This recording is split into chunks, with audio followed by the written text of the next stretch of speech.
Hello everyone, how are you doing? This is MD Tech here with another quick tutorial. In today's tutorial, I'm going to show you guys how to minimize internet data usage on your Windows 10 computer. So this should hopefully be a fairly straightforward tutorial, and without further ado, let's jump right into it. So we're going to start by opening up the Start menu, and you want to proceed to type in Settings.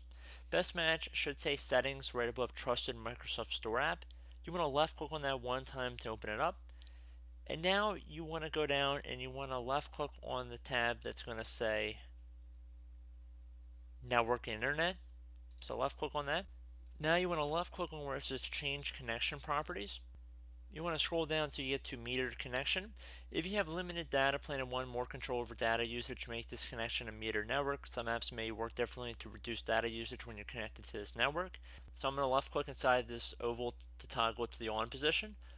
And once you're done, just close out of here, restart your computer, and that's about it.